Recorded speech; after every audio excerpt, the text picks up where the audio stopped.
អ្វីដែលបានសរសេរនៅក្នុងកិច្ចសន្យាគឺក្របខ័ណ្ឌ algorithm កម្រិតមូលដ្ឋានដែលត្រូវបានស្រាវជ្រាវនិងអភិវឌ្ឍដោយឯករាជ្យឬជាអ្នកដឹកនាំស្រាវជ្រាវដោយភាគីប៉ុន្តែតើយើងអាចស្រាវជ្រាវរកភស្តុតាងបង្ហាញថារាល់ algorithm ទាំងអស់ដែលបានចិនបានអភិវឌ្ឍក្នុងអំឡុងពេលនៅក្រុមហ៊ុន 5G គឺសុទ្ធតែបានប្រើប្រាស់ធនធានទិន្នន័យនិងការគ្រប់គ្រងពីក្រុមការងាររបស់ក្រុមហ៊ុនដោយមិនអាចជៀសរួចបានដែរឬទេឲ្យតែយើងអាចស្របាយបញ្ជាក់ពីចំណុចនេះបានយើងអាចទាមទារបានថា algorithm ទាំងនោះគឺជាការបង្កើតឡើងក្នុងទូនីតិការងារអគ្គនាយកគំនិតនេះពួកយើងធ្លាប់បានគិតគូររួចហើយប៉ុន្តែបញ្ហាត្រង់ថាបទបញ្ញត្តិច្បាប់បច្ចុប្បន្នមានភាពតឹងរ៉ឹងខ្លាំងណាស់ចំពោះការបង្កើតឡើងក្នុងទូនីតិការងារគ្រាន់តែការប្រើប្រាស់ធនធានរបស់ក្រុមហ៊ុនតែមួយមុខគឺមិនទាន់គ្រប់គ្រាន់ដើម្បីផ្លាស់ប្ដូរលក្ខខណ្ឌនៃកម្មសិទ្ធិបញ្ញានោះទេលើកលែងតែយើងអាចបង្ហាញភស្តុតាងថាគេបានលួចទិន្នន័យរបស់ក្រុមហ៊ុននិយាយបន្តទៀតមើលបន្ទាប់ពីគម្រោងធានយានវគ្គ1បានដាក់ដំណើរការពួកយើងបានប្រមូលផ្ដុំទិន្នន័យអ្នកប្រើប្រាស់និងកំណត់ហេតុប្រតិបត្តិការយ៉ាងច្រើនសន្ធឹកសន្ធាប់ប្រសិនបើ algorithm របស់ Wang Chen ត្រូវបានបណ្ដុះបណ្ដាលដោយប្រើប្រាស់ទិន្នន័យទាំងនេះនោះយើងមានហេតុផលពេញលេញក្នុងការទាមទារថាទិន្នន័យទាំងនេះគឺជាទ្រព្យសម្បត្តិស្នូលរបស់ក្រុមហ៊ុនម្យ៉ាងទៀតយើងត្រូវតែចាត់វិធានការលើផ្នែកវិទ្យាសាស្ត្រធារណៈប្រព័ន្ធផ្សព្វផ្សាយមុនគេបង្ការកុំឲ្យ Wang Chen បង្ហាញខ្លួនក្នុងរូបភាពជាជនរងគ្រោះឲ្យសោះតើត្រូវធ្វើដូចម្តេចជាក់ស្ដែងលោកប្រធានលូរឿងនេះទុកឲ្យខ្ញុំជាអ្នកចាត់ការចុះរឿងប្រាក់រង្វាន់ចុងឆ្នាំគឺមកពីខ្ញុំខុសខ្លួនឯងខ្ញុំទទួលស្គាល់ប៉ុន្តែសូមទុកពេលឲ្យខ្ញុំទៅស្រោចស្រង់មុខមាត់ក្រុមហ៊ុន 5G មកវិញមិនក៏ស្គមខ្លាំងម្លេះកូន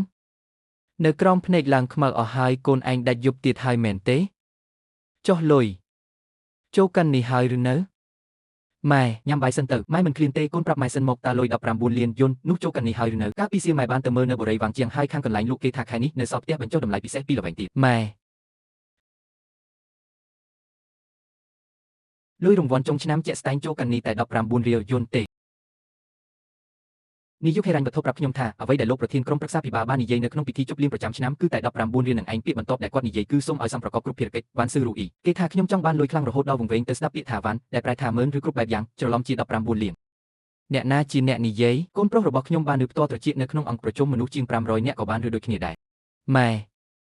ខ្ញុំបានលីឈប់ពីការងារហើយឈប់គឺល្អហើយក្រុមហ៊ុនបែបហ្នឹងមិនបាច់នៅឡើយម៉ែមិនបាច់ការលុយ19លាននឹងទេម៉ែគ្រាន់តែចង់ឲ្យកូនរស់នៅប្រកបដោយសុខសុវត្ថិភាពតែប៉ុណ្ណោះមិនអីទេមានម៉ែនៅទីនេះលុយ19លាននឹងវាមានរឿងអីទៅកូនប្រុសរបស់ម៉ែមានតម្លៃដល់ទៅ1 9000លានឯណោះពួកគេមិនចេះថែរក្សាកូនវាជាការខាតបង់របស់ពួកគេពួកយើងមិនខ្វល់ទេម៉ែខ្ញុំមិនបានអាក់អន់ចិត្តទេខ្ញុំពិតជាមិនបានអាក់អន់ចិត្តមែនចុះបន្ទាប់ពីនេះតើយើងត្រូវធ្វើម៉េចទៅវិញម៉ែថ្ងៃនេះអគ្គនាយកនៃក្រុមហ៊ុនបច្ចេកវិទ្យា Ding Feng បានមកជួបខ្ញុំពួកគេរីករាយនឹងផ្ដល់លុយ300លានយន្តដើម្បីទិញ algorithm របស់ខ្ញុំឬផ្ដល់ភាគហ៊ុន15ព្រមទាំងអាសនៈក្នុងក្រុមប្រឹក្សាភិបាលនិងឲ្យខ្ញុំធ្វើជាអគ្គនាយករួម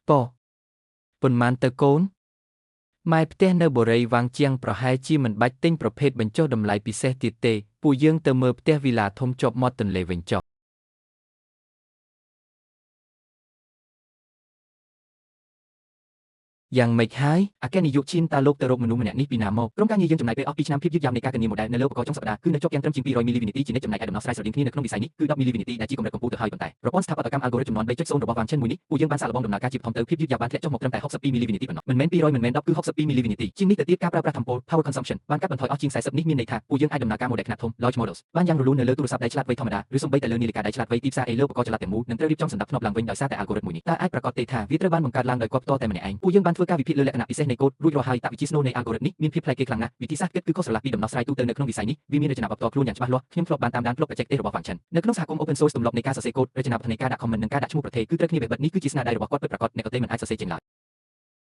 ព្រឹកស្អែកឲ្យ Wang Chen មកក្រុមហ៊ុនដើម្បីចុះកិច្ចសន្យាយោងតាមគម្រោងភាគហ៊ុន15ធ្វើជាអគ្គនាយករួមក្រៅពីនេះត្រៀមកាតធនាគារមួយសន្លឹកឲ្យគាត់បញ្ចូលលុយ10លានយន្តមុនចុះចាត់ទុកជាកម្រៃជើងសារក្នុងការចុះហត្ថលេខាបន្ទាប់ពីចុះកិច្ចសន្យាផ្លូវការហើយផ្ទេរជូន50លានបន្ថែមទៀតនៅពេលផលិតផលដាក់ដំណើរការនឹងមានថែមទៀតអគ្គនាយកឈិនការចំណាយរបស់លោកលើកនេះបើលូហុងយៀនប្រធានក្រុមហ៊ុនចាស់បានដឹងប្រហែលជាត្រូវធ្លាក់ឈាមស្លាប់មិនខានខ្ញុំមិនមែនលូហុងយៀនទេខ្ញុំដឹងច្បាស់ថាត្រូវប្រព្រឹត្តចំពោះមនុស្សដែលមានតម្លៃពិតប្រាកដយ៉ាងដូចម្តេចសូមថ្លែងអំណរគុណដល់មិត្តភ័ក្តិអ្នកសារព័ត៌មានទាំងអស់សម្រាប់ការអញ្ជើញមកចូលរួមក្នុងរាត្រីនេះក្រុមហ៊ុនបច្ចេកវិទ្យា Ding Feng បង្កើតឡើងរយៈពេល12ឆ្នាំមកនេះមិនដែលបើកសន្និសីទកាសែតដោយគ្មានការត្រៀមលក្ខណៈទុកជាមុននោះឡើយរាត្រីនេះពួកយើងបានត្រៀមរឿង3យ៉ាងដែលរឿងនេះមួយសុទ្ធតែអាចផ្លាស់ប្ដូរទម្រង់នៃវិស័យនេះទាំងមូលរឿងទី1ក្រុមហ៊ុន Ding Feng ប្រកាសជាផ្លូវការក្នុងការឈានជើងចូលទៅក្នុងទីផ្សារម៉ូដែលខ្នាតធំលើឧបករណ៍ចុងសប្តាហ៍ក្រុមការងារបច្ចេកទេសរបស់យើងក្រោមការដឹកនាំរបស់ដៃគូថ្មីម្នាក់បានវាយលុកយកឈ្នះលើបច្ចេកទេសដែលពិបាកបំផុតនៅក្នុងវិស័យនេះដោយបានបង្រួមម៉ូដែលខ្នាតធំដែលមានប៉ារ៉ាម៉ែត្ររាប់សែនលានឲ្យអាចដាក់ពង្រាយនៅលើឧបករណ៍ចុងសប្តាហ៍បានដោយកាត់បន្ថយភាពយឺតយ៉ាវនៃការគណនាមកត្រឹមក្រោម100មីលីវិនាទីរឿងទី2ដំណោះស្រាយមួយនេះពួកយើងបានបញ្ចប់ការរចនាស្ថាបត្យកម្មនិងការផ្ទៀងផ្ទាត់ algorithm ស្នូលរួចរាល់ហើយវាមិនមែនគ្រាន់តែជាគំនិតឬជាវីដេអូបាញ់បង្ហាញនោះទេប៉ុន្តែវាជាគម្រោងពេញលេញដែលអាចយកទៅអនុវត្តបានភ្លាមរឿងទី3សូមអនុញ្ញាតឲ្យខ្ញុំណែនាំដល់លោកអ្នកនៅអគ្គនាយករួមផ្នែកអាជីវកម្